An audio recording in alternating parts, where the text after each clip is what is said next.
Hello students, आज हम लोग क्लास 10th में न्यूमेरिकल की जो सीरीज़ चल रही थी लाइट में, ठीक है, हमने क्लास में आप लोगों को पढ़ाया होगा।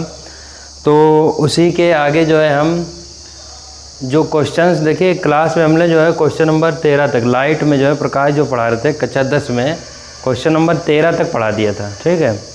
और उसके आगे के जो होंगे न्यूमेरिकल्स वो हम आप लोगों को यहाँ पर आज पढ़ाएंगे, ठीक है। तो चैनल को अगर सब्सक्राइब नहीं किया तो सब्सक्राइब करें, बेल आइकन दबाएं, ठीक। चलिए चालू करते हैं। देखिए न्यूमेरिकल्स की सीरीज़ में जो है लाइट में हमने बता दिया होगा, क्वेश्चन नंबर 13 तक सभी बच्चे देखेंगे, ठीक है। कुमार मित्तल जो नगीन प्रकाशन की बुक होगी उससे, ठीक। उसके आगे जो है क्वेश्चंस जो है हम आज लगा रहे हैं। देखिए इसका पहला क्वेश्चन बुक से मैच कर लीजिएगा कि कौन सा क्वेश्चन है, सीरियल वाइज सारे क्वेश्चन लगवाएंगे, ठीक है, न्यूमेरिकल से। तो पहला क्वेश्चन दिया है कि वायु के सापेक्ष कांच का अपवर्तनांक। हम क्वेश्चन लिखे दे रहे हैं, लिखा है वायु के सापेक्ष कांच का अपवर्तनांक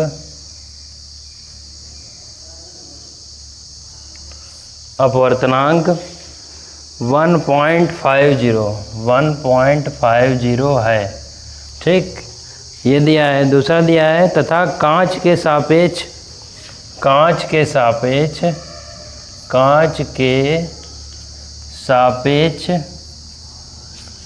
हीरे का अपवर्तनांक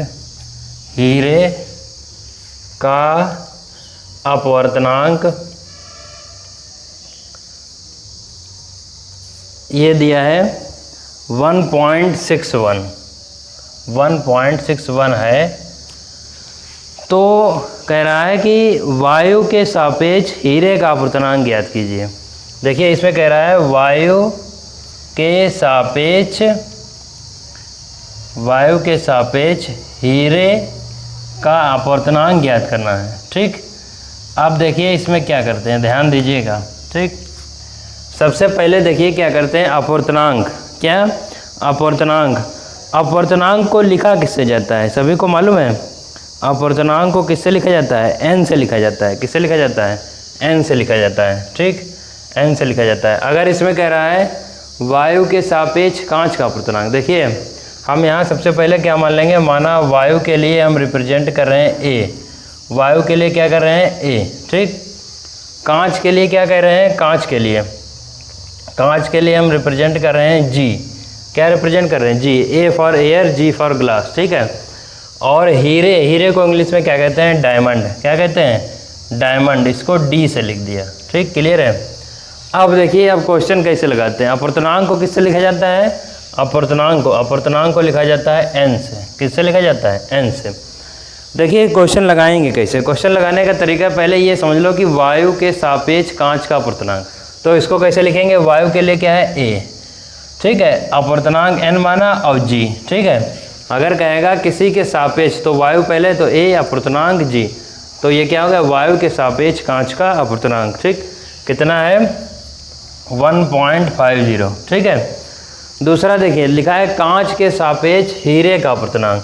कांच को हमने क्या माना था, g, ठीक है, हीरा क्या है d, ठीक है, क्लियर है कि नहीं। और इसको कितना लिखा है 1.61, ठीक। अब देखिए निकालना क्या है, निकालना है वायु के सापेक्ष हीरे का अपवर्तनांक। निकालना क्या है, वायु के सापेक्ष हीरे का अपवर्तनांक, ये निकालना है, ठीक है। समझ रहे हैं कि नहीं सब लोग, ये निकालना है। देखिए अब इसका फार्मूला हम बनाएंगे कैसे, ठीक। फार्मूला बनाने के लिए देखिए क्या करते हैं।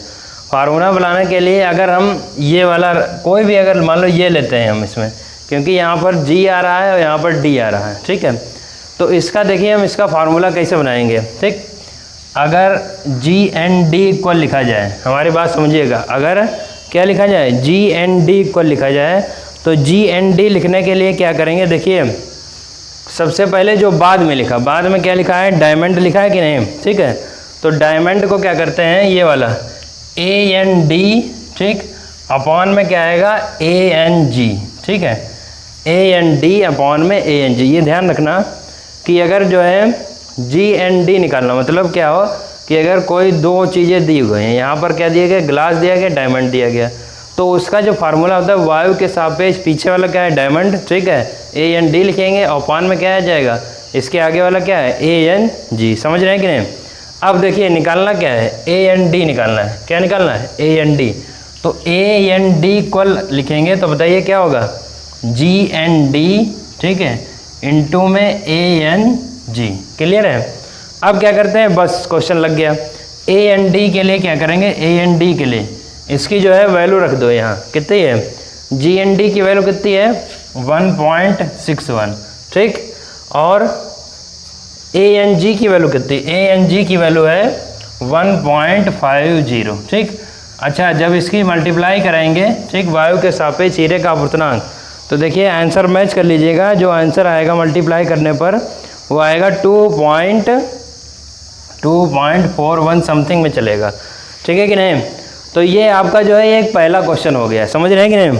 तो आपका ये कौन सा हो गया, पहला क्वेश्चन होगा कि वायु के सापेक्ष अगर अपूर्णांक दिया है 1.50, ठीक, और कांच के सापेक्ष हीरे का अपूर्णांक दिया है 1.6, तो वायु के सापेक्ष हीरे का अपूर्णांक क्या होगा। तो ये पहला क्वेश्चन हो गया। क्लियर है। आगे देखिए, आगे बताते हैं दूसरा क्वेश्चन। अब देखिए अगला क्वेश्चन देखिए बुक में आपके जो होगा, देखिएगा बुक से मैच करिएगा, हमारे पास नंबरिंग नहीं है, ठीक है, इसके आगे के क्वेश्चंस हैं, ठीक है। इसमें लिखा होगा कि यदि वायु के सापेक्ष किसी पारदर्शी द्रव का अपूर्णांक, ठीक है, सुन लीजिए और कॉपी पे लिख लीजिए, ठीक, हमने पहला क्वेश्चन लिख दिया था, उसके आगे मैं मिला लीजिएगा। लिखा है कि यदि वायु के सापेक्ष किसी पारदर्शी द्रव का अपूर्णांक, ठीक है, वायु के सापेक्ष दिया, तो वायु को हमने क्या माना, A माना, ठीक है, और पारदर्शी द्रव को हमने मान लिया है L, क्या मान लिया, L, ठीक है, कोई भी अल्फा लिक्विड मान लिया, उसका अपूर्णांक कितना दिया गया है, ध्यान देना। ये लिखा है कि वायु के सापेक्ष किसी पारदर्शी द्रव का अपूर्णांक, तो मीन्स हो गया ANL इक्वल कितना हो जाएगा 1.25 दिया है, ठीक है। आई थिंक ये 15वां शायद क्वेश्चन होगा आपका, ठीक है, देख लीजिएगा। तथा कांच का अपूर्णांक वायु के सापेक्ष, कांच का अपूर्णांक किसके, वायु के सापेक्ष, तो AN और कांच को हमने मान लिया G, ठीक है। ये कितना दिया गया है, ये दिया गया है 1.5, कितना दिया गया है 1.5। तो अब पूछ रहा है द्रव के सापेक्ष कांच के अपूर्णांक, द्रव हमने माना था L, ठीक है, द्रव के सापेक्ष कांच का अपूर्णांक पूछ रहा है, ठीक। अब देखिए हमने अभी आपको जो इसका फॉर्मूला बताया था, क्या बताया था कि अगर LNG इक्वल अगर निकालेंगे तो पहले बाद वाला लिखेंगे, ऊपर जो है अपॉन में लिखते हैं, तो पहले बाद वाला क्या आएगा ANG, अपॉन में क्या होगा ANL। क्लियर है। तो LNG की वैल्यू बताइए क्या निकलेगी, ANG की वैल्यू कितनी है 1.5, ठीक है, और इसकी वैल्यू कितनी है 1.25। समझ रहे हैं कि नहीं, हमारे बात समझ में आ रही सबको कि नहीं, ठीक है। अब देखिए यहाँ से पॉइंट हटा दो, पॉइंट हटा दिया, ठीक है। अब यहाँ 2 जीरो बढ़ेंगे, 2 जीरो बढ़ने का मतलब पॉइंट लगा है, तो ये 150 हो जाएगा कि नहीं, ठीक।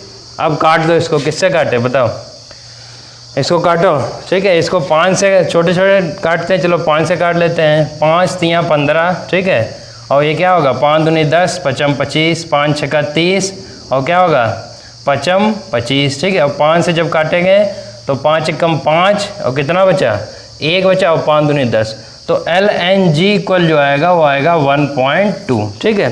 सभी लोग जो अपने किताब से मैच कर लेंगे। और ये बोर्ड में यूपी में जो है 2013 में सवाल पूछा गया है। कब पूछा गया है 2013 में, समझ रहे हैं कि नहीं।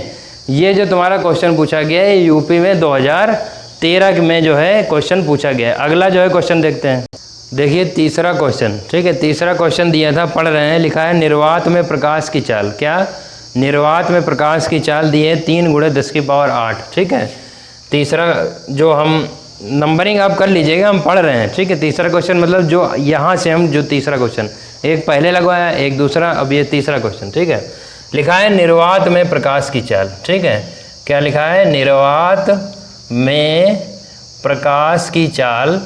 देखिए ये याद भी कर लीजिए, ये निर्वात में प्रकाश की चाल है, ये सब लोग याद कर लीजिए कि इतने ही डेफिनिट होती है, ठीक है। इसको कैपिटल C से भी लिखा जाता है, सॉरी स्मॉल c से, 3 × 10⁸ मीटर पर सेकेंड होती है, ठीक। ये क्वेश्चन दिया गया कि निर्वात में प्रकाश की चाल इतनी है यदि कांच का अपूर्णांक, ठीक है, कांच का अपूर्णांक जो है कांच का अपर्तनांक Ng मान लेते हैं, ठीक है, Ng, G फॉर ग्लास। कांच का अपर्तनांक जो दिया गया है वो लिखा है 3/2 है। कितना है? 3/2 है। तो पूछ रहा है कि कांच में प्रकाश की चाल क्या होगी। क्या पूछ रहा है? कांच में प्रकाश की चाल, ठीक। तो देखिए कांच में प्रकाश की चाल इसमें निकालने के लिए सबसे बढ़िया है कि इसका फार्मूला क्या लगाएंगे, जब कभी भी कांच में प्रकाश की चाल पूछ रहा है, ठीक है। तो पहले क्या करेंगे, जो प्रकाश की चाल है, ठीक है, निर्वात में प्रकाश की चाल, उसको ऊपर रखो और जो कांच का अपर्तनांक है उसको नीचे रहेगा, ठीक है। तो इसका जो है क्या निकालेंगे, इसको लिख सकते हैं, फार्मूला लिखेंगे कि कांच में प्रकाश की चाल बराबर निर्वात में प्रकाश की चाल बटे में कांच का अपर्तनांक। ये लिख लीजिएगा कि निर्वात में प्रकाश की चाल बटे में कांच का अपर्तनांक। समझ रहे हैं कि नहीं? तो यहाँ क्या हो जाएगा, 3 × 10⁸। बिल्कुल देखिए सिंपल से है क्वेश्चन, बिल्कुल सिंपल, ठीक। 3 और अपॉन में आएगा 2, ठीक है। अब देखिए 2 ऊपर चला जाएगा, यहाँ 3 काट दो, कट जाएगा कि नहीं? तो क्या आ जाएगा, 2 ऊपर चला गया, 2 × 10⁸। चाल है देखिए, तो इसका जो है मीटर पर सेकेंड में दिया था, तो ये भी क्या हो जाएगा, मीटर पर सेकेंड, ठीक है। क्लियर है? तो ये तुम्हारे पास आंसर आ गया। देखिए हम 3 क्वेश्चन आज तुम्हारे लगवा दिए गए हैं। देखिए पहला लगवाया था, दूसरा और तीसरा, ठीक। तुम्हारी बुक में जो होंगे आई थिंक मिला लीजिएगा 14, 15, 16 होंगे क्वेश्चन, ठीक है। तो ये 14, 15, 16 क्वेश्चन लगाएंगे और प्लस जो है उदाहरण देख के इस प्रकार से बुक में जो उदाहरण दिए गए वो ज़रूर लगाइएगा, ठीक है। बाकी के जो न्यूमेरिकल्स होंगे, ठीक है, वो नेक्स्ट वीडियो में। Thank you.